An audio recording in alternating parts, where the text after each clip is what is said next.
Dijimos la semana pasada que, hace rato vengo hablando y reiterando esto, de que tenemos un enemigo muy feroz, que ese enemigo se llama el individualismo.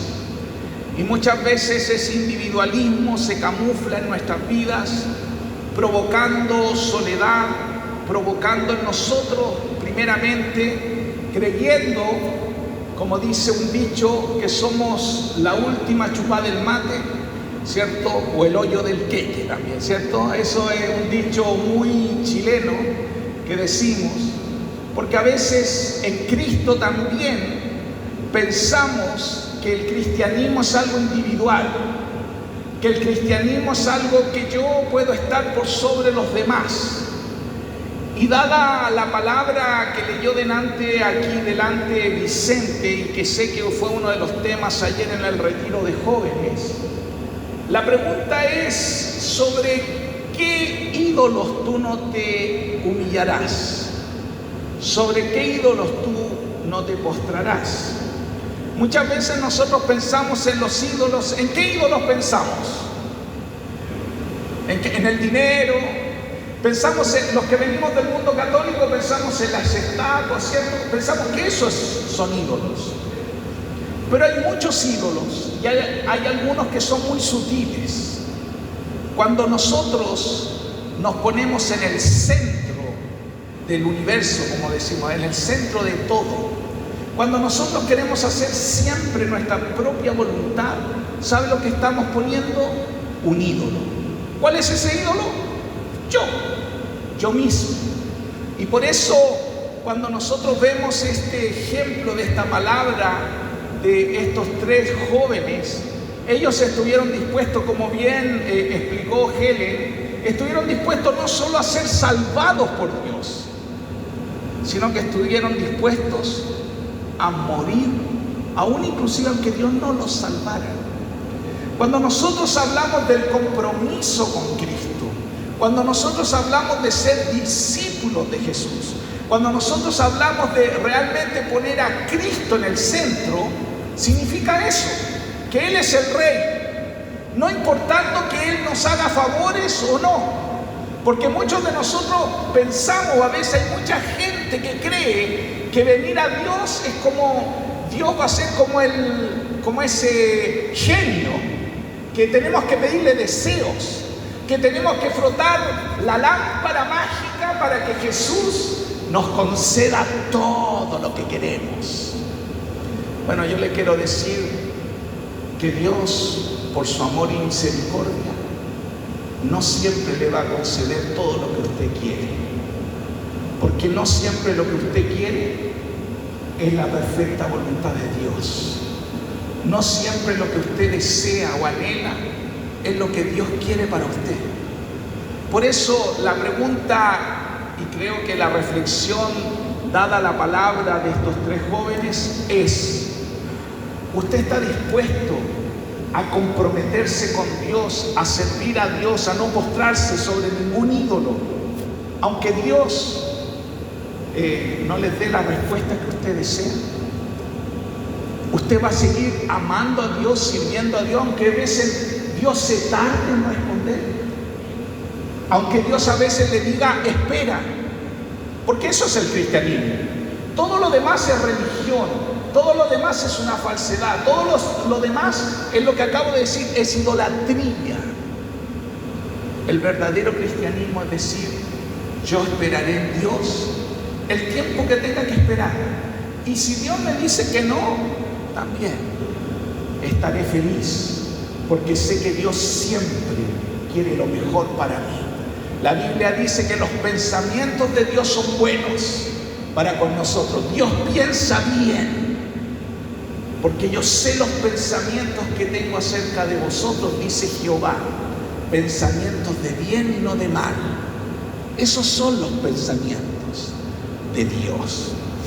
Y entonces, si nosotros queremos realmente servir a Dios, ir en contra del individualismo que provoca muchas veces la soledad en nosotros, y sabe, la soledad va a provocar en nuestra vida depresión y muchas enfermedades.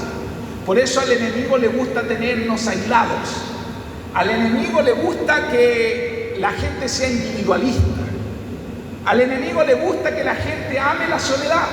Porque aunque parezca un amigo, la soledad una amiga buena, el pago que hace no es tan bueno. Por eso Dios odia la unidad. Perdón, rectifico. Bórrelo eso del video, por favor. No. Dios ama la unidad y el diablo odia la unidad. Y siempre lo que el enemigo va a querer es que usted esté dividido. Que esté dividido con su esposa, con su esposo. Que esté dividido con sus padres, con sus hijos. Que estemos divididos aquí en la iglesia, que estemos divididos con otros hermanos. Porque eso le agrada al diablo. Para él es ganancia. Pero cuando nosotros luchamos por la unidad, cuando nosotros damos los aportes de la unidad, cuando nosotros nos sujetamos unos a otros, cuando nosotros, vuelvo a decir, no nos creemos más que el otro, sino por el contrario, como dijo Jesús, miramos a los demás como mayores a nosotros mismos, es donde la gracia del Señor empieza a moverse, donde el poder de Dios empieza a moverse, donde nosotros vamos en contra de los principios de este mundo que se han introducido muchas veces en la iglesia. Y decíamos la semana pasada que hay que tener la visión correcta y el concepto correcto de lo que es la iglesia. Y una de las cosas que muchas veces ocurre en nuestra vida es que nos hemos transformado en cristianos, o hay cristianos que se han transformado en consumistas del cristianismo, que nunca están satisfechos, que siempre andan buscando la novedad, pero que de una u otra forma la raíz o el principio es el individualismo. No quieren estar sujetos a nada. Por eso hacen esto que hoy día está muy de moda, que se llama el turismo religioso o el turismo evangélico. ¿Saben cuál es ese turismo? Ir visitando, ¿cierto? A ver cómo está aquí esta congregación, y después me voy a otra congregación, y después me voy a otra, y voy visitando, haciendo el turismo. El problema de eso es que nunca me voy a comprometer con nada. Nunca me voy a comprometer con lo que Dios quiere que me comprometa. Por eso dijimos y hablábamos la semana pasada que una de las cosas importantes y trascendentes es que la iglesia vuelva a la palabra. Eso es lo esencial. Yo puedo darle mi opinión en muchas cosas. Usted puede tener opinión de muchas cosas. Y inclusive puede que no nos pongamos ni de acuerdo, ¿cierto? Puede que usted piense que es blanco y yo piense que soy azul. Y yo pueda decir que el azul es más bonito que el blanco y negro, ¿cierto? Y así alguno puede decir que el rojo es más bonito. Y así, no nos vamos a poner de acuerdo, porque esas cosas son relativas. Pero cuando la palabra de Dios es nuestro fundamento, ninguno de nosotros puede ir en contra de la palabra.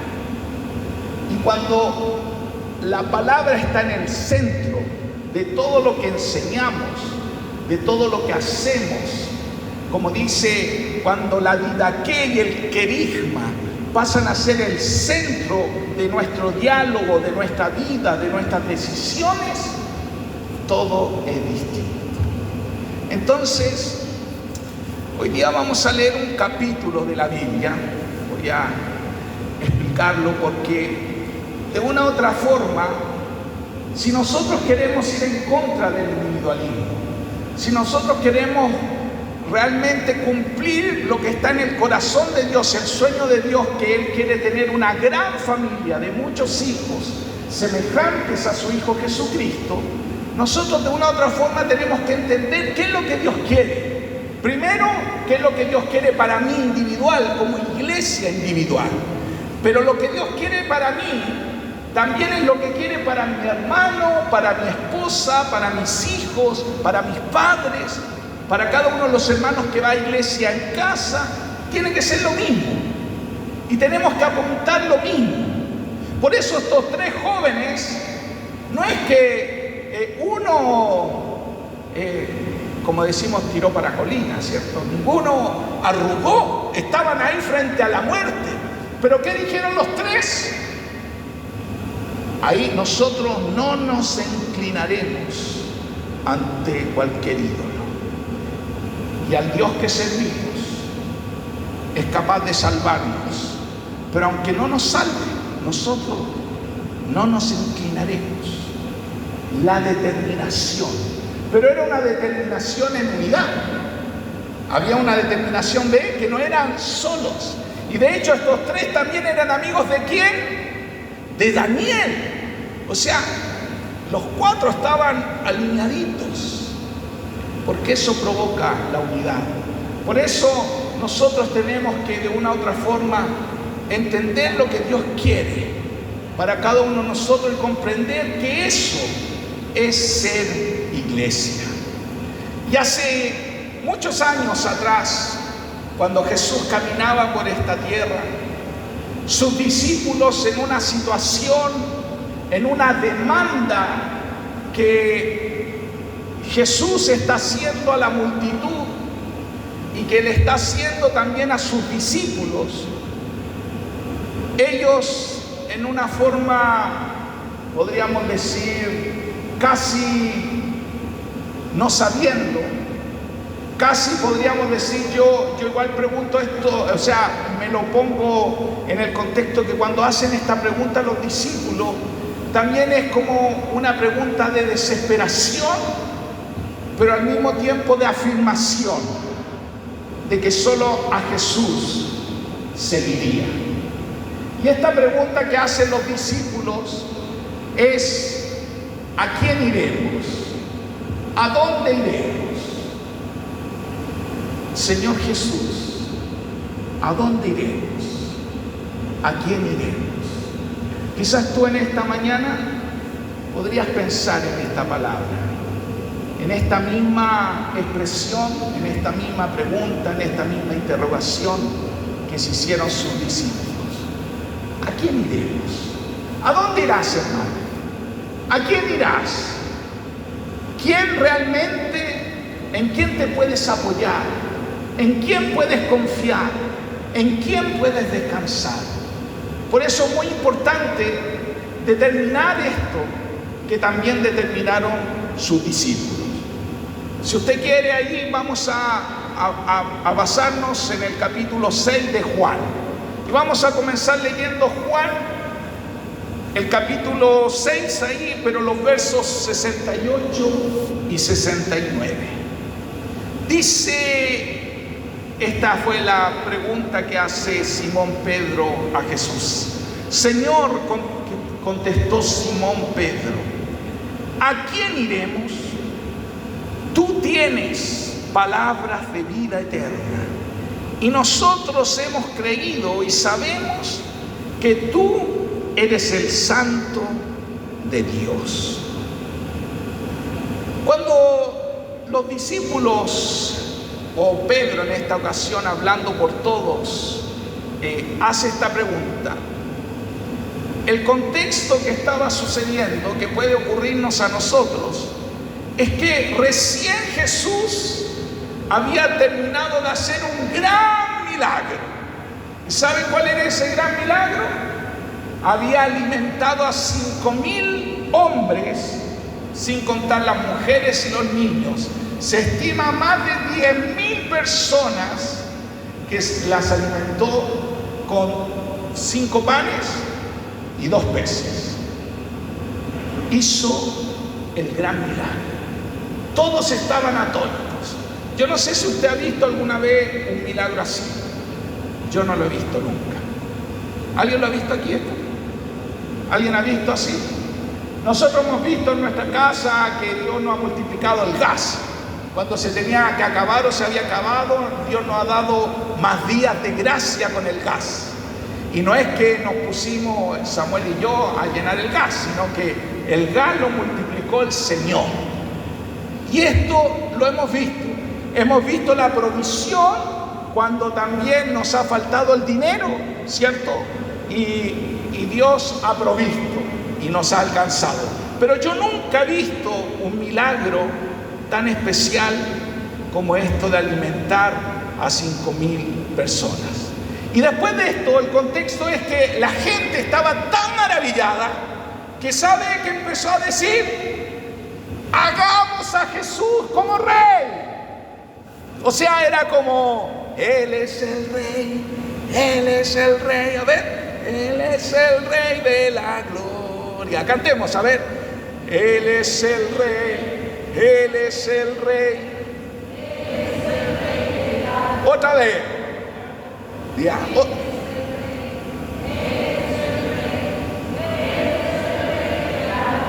Nosotros estábamos cantando esto hace poquitito. Él es el rey. ¿Qué estábamos reconociendo?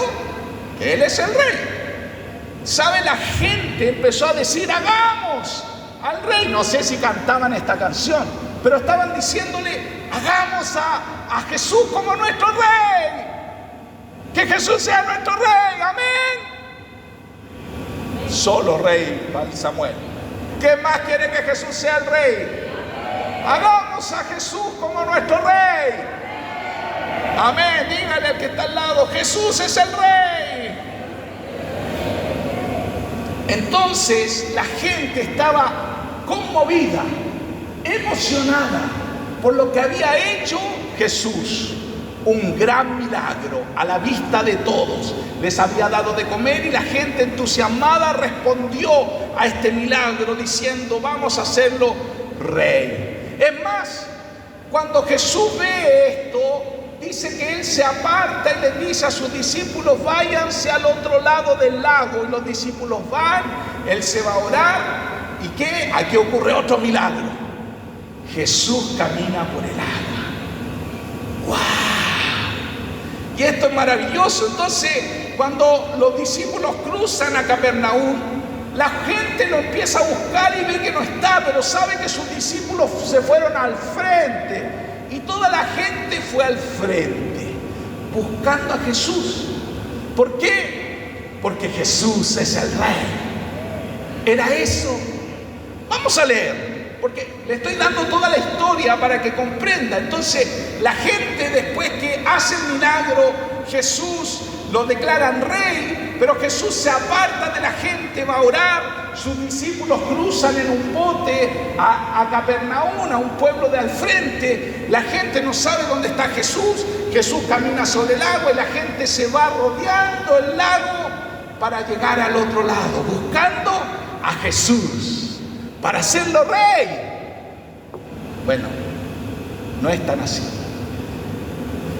Leamos. Dice el verso 25 al 27 de Juan 6.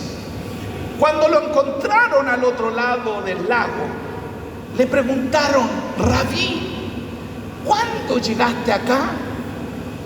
Ciertamente les aseguro que ustedes me buscan, no porque han visto señales, sino porque comieron pan hasta llenarse.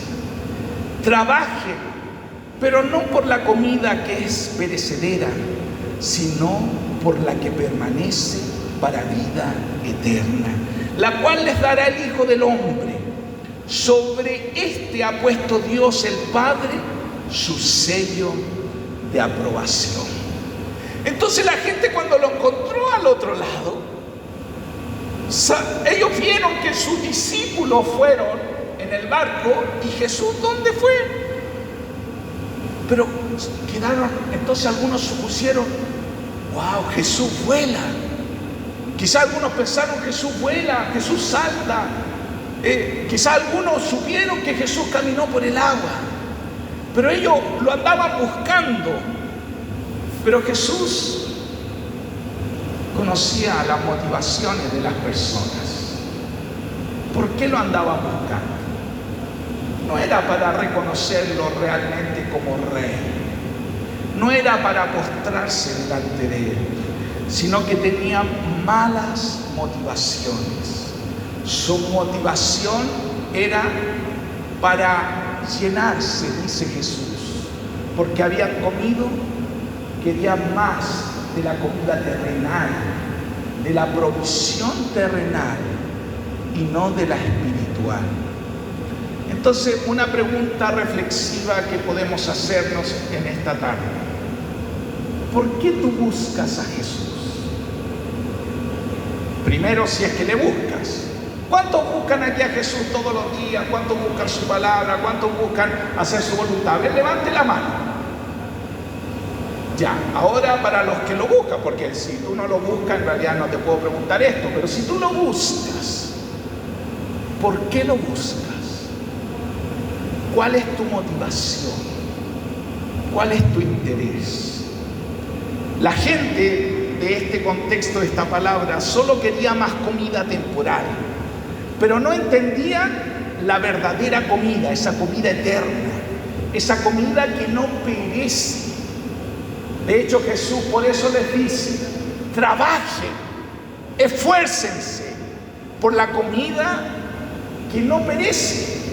No por esta comida terrenal, no por estos bienes terrenales, no por el individualismo, no por esto que es pasajero, no por el consumismo cristiano, sino por la verdadera comida, esa que no perece. Por eso Jesús habló mucho de esto. Habló que nos hiciéramos tesoros, ¿dónde? En el cielo y no en la tierra. Y es algo muy obvio y muy lógico, ¿cierto? Nosotros sabemos que cuando nos morimos no llevamos nada. Con suerte la familia nos viste, cuando nos pongan en un ataúd nos va a poner ropa, pero esa ropa los gusanos después también se la comen. ¿Sabía usted que no hay nada? Yo por eso quiero que me tiren al mar y me coman los peces. Ah, no. Pero da lo mismo.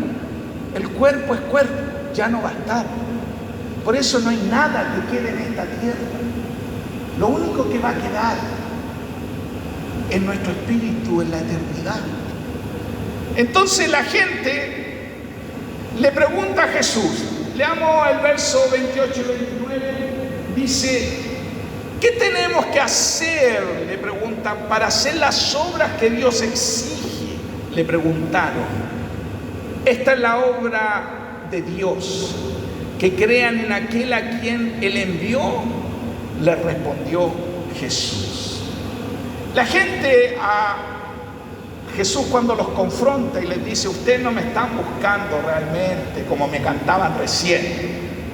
Me cantaban que yo soy el rey.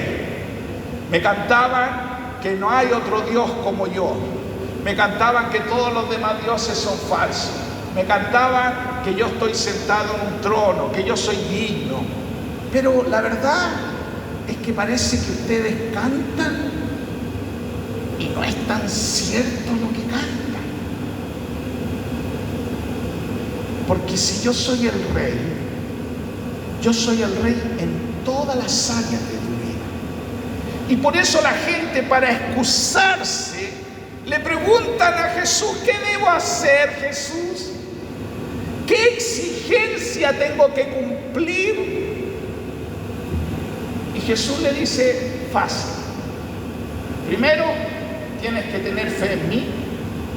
Y segundo, tienes que obedecerme. O sea, dicho de otra forma, tienes que creer y obedecer. ¿Qué es la definición que muchas veces nosotros hemos enseñado? Un discípulo de Cristo es aquel que cree todo lo que Cristo dice y hace todo lo que Cristo manda. O sea, eso es ser un verdadero cristiano. Y cuando Jesús es el rey, creo y obedezco. O dicho de otra forma, escucho y hago. Eso es lo que Dios espera de ti y de mí. Y eso era lo que esperaba de esta gente. Entonces, sigamos leyendo, el verso 30 al 33, por favor. Dice: ¿y qué señal harás para que la veamos y te creamos? ¿Qué puedes hacer? Insistieron ellos. Nuestros antepasados comieron el maná en el desierto, como está escrito: pan del cielo les dio a comer. Ciertamente les aseguro que no fue Moisés el que les dio a ustedes el pan del cielo, afirmó Jesús. El que da el verdadero pan del cielo es mi Padre. El pan de Dios es el que baja del cielo y da vida al mundo. Bueno, yo otras veces esto lo he explicado y lo he enseñado, pero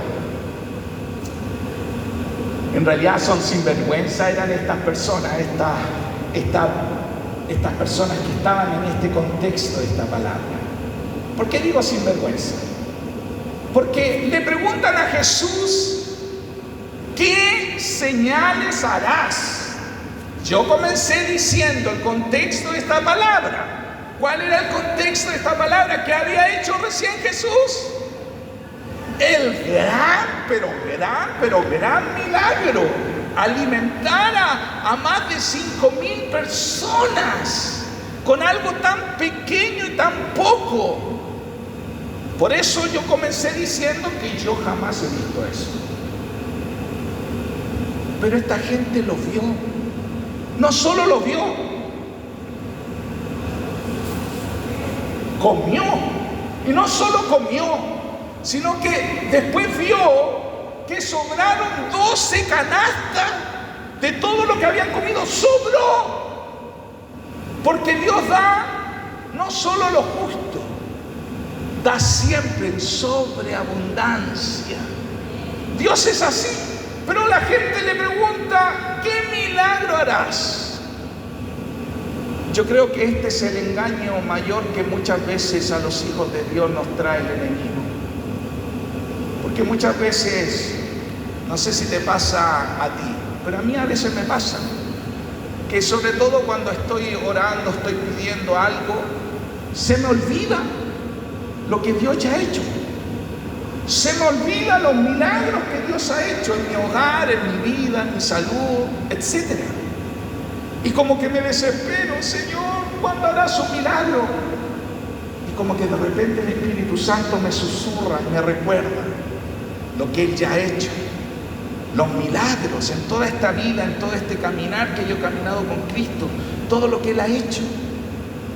Por eso, una vez le escuché a un pastor amigo que él decía que el diablo tiene unos demonios específicos que se llaman los demonios del olvido, los demonios del Alzheimer cristiano. Porque ¿sabe lo que hacen esos demonios? Es que nos olvidemos. Y de repente andamos desesperados porque nos falta dinero, no vamos a alcanzar. Apaga la luz, decimos. Yo digo mucho eso, por eso es un chiste para mí, un palo para mí, ¿cierto? Apaga, no nos va a alcanzar. Y se me olvida cuántas veces Dios de la nada hizo que alcanzara. Dios no me va a sanar.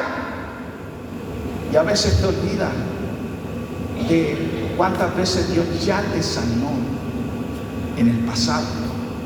Dios no va a restaurar esta relación y se te olvida cuántas veces Dios ya restauró relaciones matrimoniales, familiares, de padres a hijos, de hijos a padres.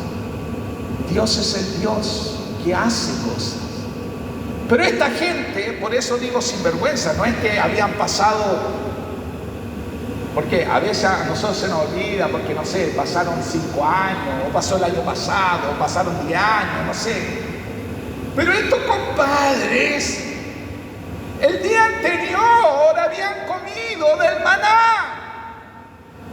O sea, un día, era como, yo sé que esto no pasa aquí, pero es como que usted viene aquí al culto y dice Dios es rey, Dios es maravilloso, y mañana lunes usted ya anda desesperado, anda con la cara larga, anda afligido, anda lleno de temor, lleno de muchas cosas. ¿Cierto? Es como eso, se le olvidó el día domingo.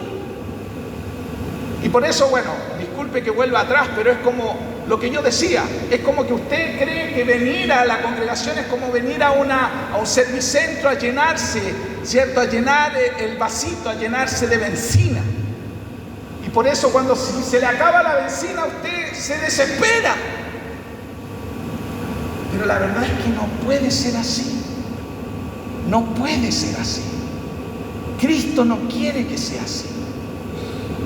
Entonces estas personas, más encima, eran personas que sabían la Biblia, ojo, hablaron de Moisés y dijeron, bueno, tú estás hablando del pan de vida, bueno, nuestros antepasados comieron el maná en el desierto. Leían la Biblia, sabían que Dios había hecho un milagro. Pero Jesús le dice, yo les quiero decir, Jesús con mucha paciencia, ¿cierto? Les dice, miren, yo les quiero decir que el verdadero pan del cielo es aquel que bajó del cielo. Y ese soy yo. Y ese pan es el que da vida a este mundo. Por eso Jesús, cuando Él dice, yo no tengo vida, ¿qué dice Jesús? Yo soy la vida. No es que tengo vida para darte, yo soy la vida. Jesús dijo que de tu interior correrán ríos de agua viva. Dice que de nosotros correrán. ¿Y quién provoca y produce eso? ¿Quién produce la vida? La vida produce vida en nosotros. ¿Quién es la vida? Jesús. Por eso Jesús no es que tiene vida, es la vida. No es que Jesús nos da amor, es el amor. Jesús es el gozo. Jesús es la fuerza. Y cuando uno empieza a entender esto, se da cuenta, porque a veces uno le pide a Dios, Señor, dame fuerza. Y es como le estamos pidiendo al genio, ve, que nos dé un poquitito de su poder. Pero no nos damos cuenta que Jesús dijo en su palabra que si comemos de Él como el pan de vida, como el verdadero pan del cielo, el verdadero maná, es ahí donde viene la vida a nosotros. Entonces cuando ellos escucharon eso, el verdadero pan del cielo, dice el versículo 34, que ellos dijeron, danos siempre de ese pan. Después usted lo puede ver ahí, en el versículo 34 de Juan 6, dice que ellos clamaron, danos siempre de ese pan. ¿Cuántos quieren un pan que les dé vida? No que les dé grasa. ¿Cierto? Algunos de nosotros tenemos que cerrar la boca. ¿A cuántos les gusta el pan aquí? A mí me gusta el pan francés, la marraqueta con mantequilla. En realidad me gusta hasta el pan añejo, porque con unas tostaditas así, con mantequilla. Pero de repente me miro y digo, Alexis, cierra la boca. A ver, no le va a decir al de al lado, dígase usted mismo. Cierra la boca, cierra la boca. Y por eso hoy día existe el pan integral, existen muchas alternativas de pan. Creo que nosotros en Chile somos uno de los países que consumimos más pan, ¿cierto? Nos gusta el pan. ¿A quién le gusta el pan? A mí me gusta el pan rico. De hecho, ¿usted quedó pan? Quedó pan. No son tan buenos para el pan. Pero nosotros cuando pensamos, ¿qué llevamos para compartir? Pan rico, un desayunito, el pan. Pero Jesús cuando dice, mire, yo tengo un pan que les va a dar vida. El pan del cielo es el que da vida. Y ellos dijeron, danos siempre de ese pan. Yo también querría comer de ese pan. Porque yo no soy como el Pablo tan esbelto, ¿cierto? ¿Le gusta el pan a usted, Pablo? Más o menos. Por eso es tan esbelto el Pablo, ¿cierto? O el Samuel, así, esbelto. ¿Sí? No, Francisco, tú no, siéntate. Yo pensaba que él se iba a parar para decir yo también.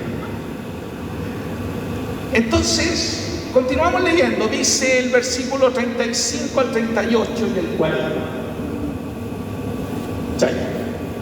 Ahí, dice, yo soy el pan de vida, declaró Jesús. El que a mí viene nunca pasará hambre, y el que en mí cree nunca más volverá a tener sed. Pero, como ya les dije, a pesar de que ustedes me han visto, no creen. Todos los que el Padre me da vendrán a mí, y al que a mí viene, no lo rechazo, porque he bajado del cielo no para hacer mi voluntad, sino la del que me envió. Porque la voluntad de mi Padre es que todo el que reconozca al Hijo y crea en Él tenga vida eterna, y yo lo resucitaré en el día final. Entonces, hermanos, si yo quiero la vida, Jesús promete y dice: yo soy el pan de vida. Jesús es el pan de vida. No es que Jesús tiene pan, Él es el pan de vida, y Él promete que el que come de Él no tendrá hambre jamás y no tendrá sed jamás. ¿Y qué es comer de Jesús? Básicamente, hermano, comer de Jesús es depender de Jesús. Comer de Jesús es no hacer mi voluntad, sino la voluntad de Jesús. Es depender cada día, todos los días, aún en mis decisiones, depender de Jesús. Y Jesús es la cabeza del cuerpo, y Él tiene un cuerpo que se llama, ¿cómo se llama el cuerpo de Jesús? Iglesia. O sea, Jesús es la cabeza y tiene un cuerpo que es la iglesia.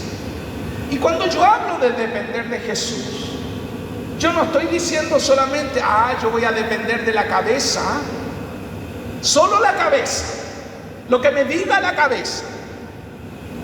¿Sabe? Eso es muy peligroso, porque la palabra de Dios dice que el corazón es engañoso más que cualquier cosa.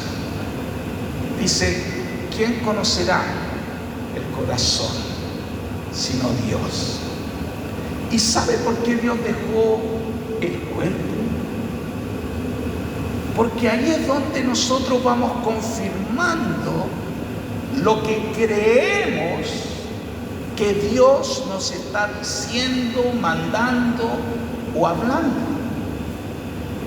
No existe, y es muy peligroso, vuelvo a insistir, cuando alguien dice: Dios me habló, y Dios me habló, y Dios me habló, y Dios me habló a mí nomás. Es más, yo le quiero decir que eso es casi demoníaco, porque eso le ocurrió a Satanás. No se no sujetó nada. Cuando uno dice yo y Dios, está en un serio peligro. Por eso, cuando hablamos de depender de Jesús, no es que yo me estoy poniendo aquí en una posición de que usted pregúnteme todo. Pregúnteme, ¿no? ¿Cierto? No soy el burro del trueque, no. Pero nosotros tenemos un cuerpo. Y en el cuerpo tenemos que ir viendo, sujetando, sobre todo cuando son decisiones tan trascendentes que involucran nuestra familia, que involucran tiempo, que involucran dinero, que involucran aún inclusive decisiones para el futuro. Tenemos que tener alguien en quien confiar, en quien hablar, y alguien que no sea solo mi amigo, alguien que no sea solo, no sé, mi papá o mi mamá, sino la iglesia. Por eso depender de Jesús, comer de Jesús, tiene que ver con este relacionamiento. Por eso decimos que nadie puede estar solo, pero no es solo por un tema de cobertura, que obviamente es importante, es porque es muy peligroso estar solo.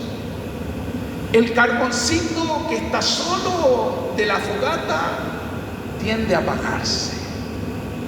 La leña que se aparta del fogón se apaga. La oveja que se aparta del rebaño, el lobo se la come. Por eso, cada uno de nosotros, Dios espera que comamos de Jesús. Y comer de Jesús significa depender de Él. Por eso la incredulidad nos lleva no a depender de Dios, sino que la incredulidad siempre nos va a llevar a depender de nosotros mismos. O sea, dicho de otra forma, ser individualistas. A eso nos va a llevar la individualidad. Pero la voluntad de Jesús es que Él no rechaza a nadie. No quiere rechazar a nadie y no va a rechazar a nadie. Por eso dice la palabra de Dios que la voluntad del Padre es dar vida y resucitarnos, puesta toda nuestra confianza en Jesús. Sigamos leyendo, dice el versículo 45 al 51. Dice: en efecto, todo el que escucha al Padre y aprende de Él viene a mí. Al Padre nadie lo ha visto, excepto el que viene de Dios. Solo Él ha visto al Padre. Ciertamente les aseguro que el que cree tiene vida eterna. Yo soy el pan de vida. Los antepasados de ustedes comieron el maná en el desierto y sin embargo murieron. Pero este es el pan que baja del cielo. El que come de él no muere. Yo soy el pan vivo que bajó del cielo. Si alguno come de este pan, vivirá para siempre. Este pan es mi carne que daré para que el mundo viva. Entonces, hermanos, el que escucha al Padre come de Jesús. Y comer de Jesús es depender de Él. Pero el que no come de Jesús, el que no depende de Jesús, el que lleva una vida individualista, ¿sabe lo que va a pasar? Va a morir. Porque Jesús dice que el que va a vivir es el que depende de Él. Y no solo va a vivir aquí, sino que dice que vivirá para siempre. Entonces, una dependencia de Jesús es la que nos va a proporcionar esa vida en abundancia. Y no solo esa vida en abundancia hoy domingo, no solo cuando cantamos que Él es el Rey, sino que todos los días, porque si yo dependo todos los días de Jesús, voy a tener esa vida en abundancia todos los días. Por eso yo le busco para conocerle y le busco para hacerlo conocido. Yo no le busco por el pan, yo no le busco solo por los regalos, le busco para conocer a Dios. Y si le conozco, ¿qué provoca en mí Dios? Que lo haga conocido. Hablo de esto. Es algo espontáneo, es algo natural. Por eso cuando uno se vuelve muy religioso, todo se transforma en obligatoriedad. Todo se transforma en algo rutinario. Orar es rutinario, leer la Biblia es rutinario, venir al culto es rutinario, hablarle a otros es rutinario. Pero cuando la vida de Cristo está en mí, cuando yo como todos los días de Jesús y esa vida en abundancia está en mí, sabe que nada es rutinario. Todos los días es una aventura. Como decía el hermano Peter Pan, vivir es una aventura. Y esto es el vivir. Entonces, dice versos 56 al 58. Estamos leyendo todo el capítulo 6, es largo el capítulo 6. Dice: el que come mi carne y bebe mi sangre permanece en mí y yo en él. Así como me envió el Padre viviente, yo vivo por el Padre. También el que come de mí vivirá por mí. Este es el pan que bajó del cielo. Los antepasados de ustedes comieron maná y murieron, pero el que come de este pan vivirá para siempre. Permanecer en Él y Él en nosotros es vivir el verdadero reino de Dios. Esto es vivir el reino de Dios, que Él permanezca en nosotros. Y como dijimos, comer de Él es depender de Él. Y depender de Él es vivir por Él, dependiendo de Él. Y esto es lo que nos da la esperanza, que viviremos para siempre la vida eterna. Pero dice, y aquí ya concluyendo, dice el verso 60 y 61. Al escucharlo, muchos de sus discípulos exclamaron: esta enseñanza es muy difícil. ¿Quién puede aceptarla? Jesús, muy consciente de que sus discípulos murmuraban por lo que habían dicho, les reprochó: esto les causa tropiezo. Y quiero recalcar, porque había mucha gente escuchando esto, pero los que empezaron a murmurar en su corazón, los que empezaron a decir: ¿a qué horas termina el pastor? Tengo hambre, me quiero ir a almorzar, ¿cierto? ¿A qué horas termina la prédica? La semana pasada la hice cortita, pues entonces el día denme unos minutos más. Muchos de sus discípulos empezaron a decir: qué difícil es esta enseñanza, qué difícil es depender de Dios. Si nosotros solo queríamos tener una religión, creer en algo, venir el domingo nomás. Pero la verdad que esto es vivir el reino. Por eso la palabra fue muy recurrente que leyó Vicente al principio, porque vivir el reino es pagar un precio. No inclinarme sobre los ídolos es pagar un precio. Es una determinación. Depender de Jesús es una decisión de todos los días. No es solo que yo me hago parte de una religión, de un grupo, ahora me hago evangélico, no sé, ahora me hago miembro de Redivida. No es eso. Por eso muchos de sus discípulos, cuando se le hizo esta demanda, reclamaron. Y Jesús les dijo, versos 63 y 64, el Espíritu da vida. La carne no vale para nada. Las palabras que les he hablado son espíritu y son vida. Sin embargo, hay algunos de ustedes que no creen. ¿Por qué nos vamos allá? ¿Por el espíritu o la carne? Hay otro texto en la palabra que dice que el que siembra para la carne va a cegar, va a cosechar muerte y corrupción. Pero el que siembra para el espíritu va a cosechar vida.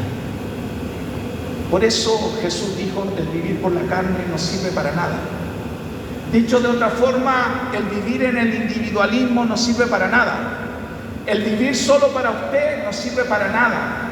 El llevar su propia religión no sirve para nada. El ser usted el ídolo suyo no sirve para nada. No provoca ni produce nada. Por eso Jesús confrontó a estas personas. Podríamos llamarlo a estos hermanos porque eran discípulos ya algunos. Pero no lo creían. No creían en esto. ¿Y tú lo crees?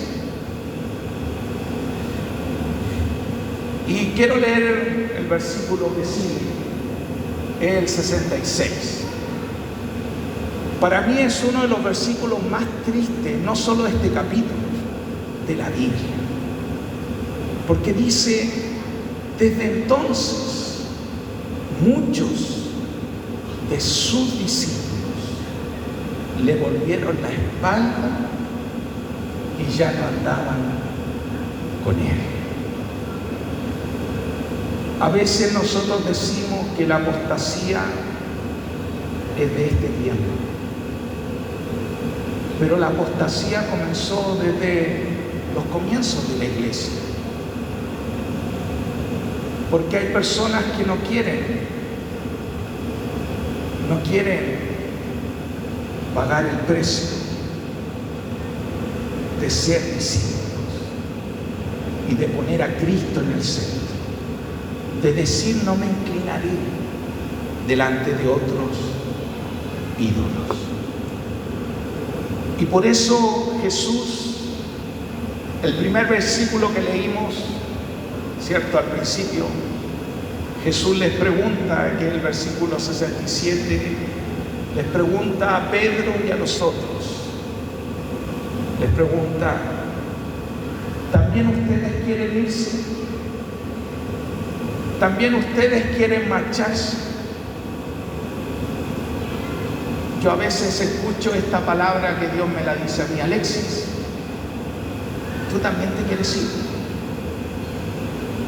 Es muy difícil lo que yo te pido. Es muy difícil depender de mí, dejar tu individualismo, dejar tu orgullo. Es difícil. ¿Qué harás? Y esto también es una pregunta para ti y para nosotros. ¿Qué quieres hacer tú? ¿Te quieres marchar?